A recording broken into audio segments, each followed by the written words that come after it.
very much for making the time.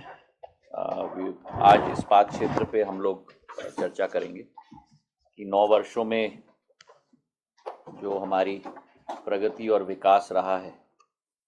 इस्पात क्षेत्र किसी भी देश के आर्थिक अंग का एक बहुत महत्वपूर्ण भाग होता है, क्योंकि चाहे वो अवसंरचना हो, चाहे वो आर्थिक प्रगति हो, इस्पात की नींव पे ही देश की विकास और प्रगति निर्भर होती है। पिछले 9 वर्षों में एक महत्वपूर्ण परिवर्तन इस्पात के क्षेत्र में आज आ चुका है, जहां देश विश्व स्तर पर 5वें स्थान या चौथे स्थान पे था इस्पात के उत्पादन के क्षेत्र में। आज भारत पूरे विश्व में द्वितीय स्थान प्राप्त कर चुका है, और उसी के साथ साथ जापान को हमने 2018 में तीसरे स्थान पे रख दिया था और हम लोग दूसरे स्थान पे हैं। स्पॉन्ज आयन के सबसे ज़्यादा बड़े उत्पादक के रूप में भी हम लोग उभरे हैं। भारत में एक वातावरण निर्मित थी जहां हम लोग 2013-14 तक भी एक नेट इंपोर्टर स्टील के होते थे।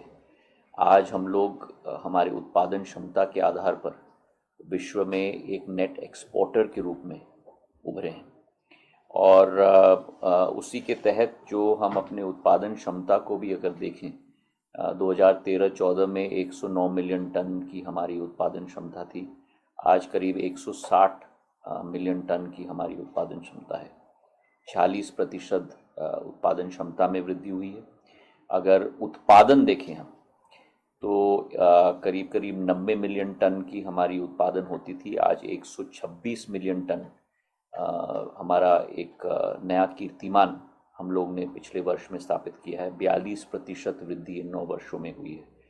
और अगर हम अपनी आबादी को देखें तो जहां 61 केजी प्रति व्यक्ति इस्पात का कंजम्पशन होता था, वो आज बढ़कर करीब 86 केजी पर प्रति व्यक्ति 86 केजीज प्रति व्यक्ति आज हो चुका है, जो करीब 42% वृद्धि हो चुकी है।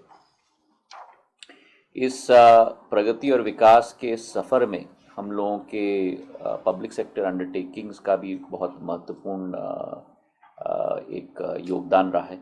90,000 करोड़ रुपए की कैपेक्स इन 9 वर्षों में हमारे PSOs के द्वारा निर्मित की गई हैं, और इसी के तहत आने वाले दिनों में स्टील अथॉरिटी ऑफ इंडिया, जिसका आज उत्पादन क्षमता करीब 19.6 मिलियन टन है, उसे बढ़ाकर हम लोग 35 मिलियन टन तक ले जाने की हमारा संकल्प है, जिसके आधार पर 1 लाख करोड़ रुपए की कैपेक्स की योजना अकेले स्टील अथॉरिटी ऑफ इंडिया की रहेगी।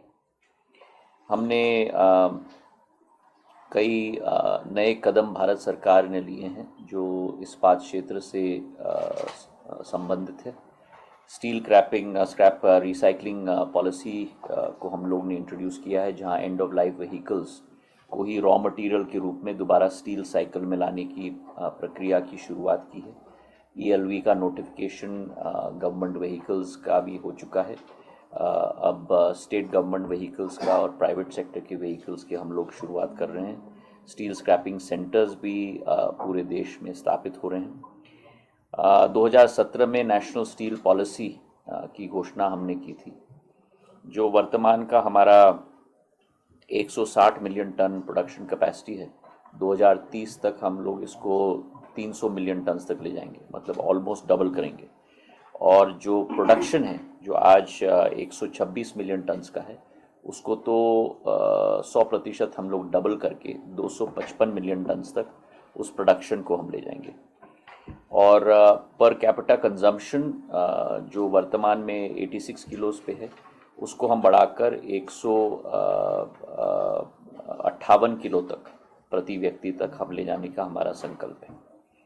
इसी के साथ हम लोग ने एक domestic manufactured Indian steel policy की शुरुआत की थी 2017 में, और इसका एकमात्र लक्ष्य था वो था इंपोर्ट सब्स्टिट्यूशन का।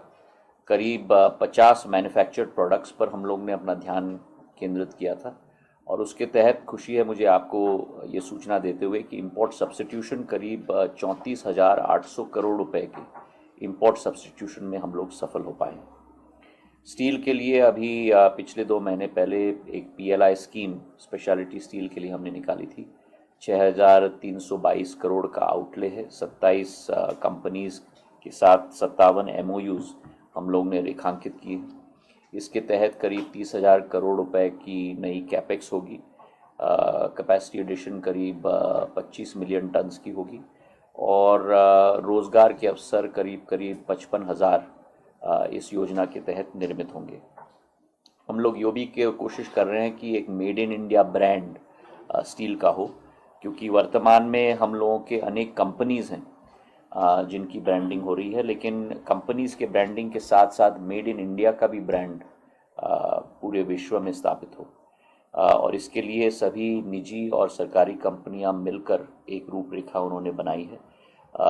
14 पैरामीटर्स को साथ में लेते हुए अलग अलग प्रोडक्ट्स के लिए अलग अलग ब्रांडिंग की प्रक्रिया की शुरुआत की गई है और पायलट प्रोजेक्ट में सेल और GSL दोनों मिलकर अपने प्रोडक्ट्स की ब्रांडिंग की शुरुआत करेंगे एक मेड इन इंडिया ब्रांड के साथ, जो लोगो वाणिज्य और औद्योग मंत्रालय के द्वारा दिया जाएगा। उसके साथ पूरी ब्रांडिंग प्रोडक्ट के डिटेल्स के साथ रेखांकित की जाएगी। जहाँ तक हमारे PSUs हैं उन्होंने भी बहुत काफ़ी वृद्धि की है। हमारे जो नॉन वर्किंग माइंस थे, 2 माइंस बुलानी और कोटेश्वर आज ऑपरेशनल पिछले 1 वर्ष में हो चुके हैं। कलवार नागौर की जो लीज इशू थी वो भी रिजॉल्व हो चुकी है। KYCL के देवदारी माइंस का लीज प्रोसेस भी एक्सपेडाइट हो चुका है और माइनिंग ऑपरेशन वहाँ अगले साल के अप्रैल 2024 तक वहाँ माइनिंग ऑपरेशन शुरू हो पाएगी।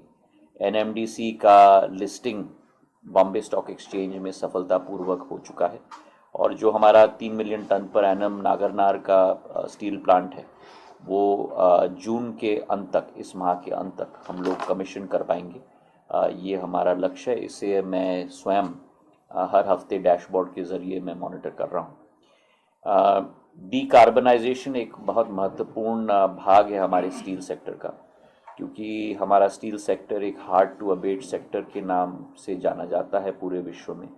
हम लोगों ने 13 टास्क फोर्स गठित किए हैं हर एक क्षेत्र के लिए और उन टास्क फोर्स के ज़रिए नई स्ट्रैटेजी को लेकर उसको हम पूर्ण रूप से क्रियान्वयन करेंगे।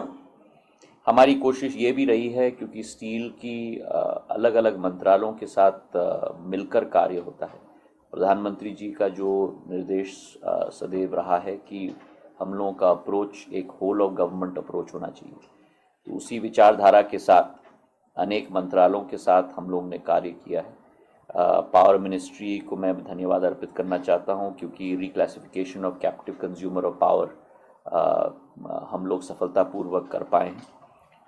रेलवेज़ के साथ भी हम लोग ने बहुत कार्य किया है, उनको मैं भी धन्यवाद अर्पित करना चाहता हूं। उन्होंने प्रायोरिटी भी दिया है कुछ रेक अलॉटमेंट के लिए। 50 जो हमारे हाई इम्पैक्ट प्रोजेक्ट्स हैं उनको भी हम लोगों ने आइडेंटिफाई किए हैं, जैसे कि अंगुल सुकीनीदा project, Jaroli झकपुरा project, doubling project.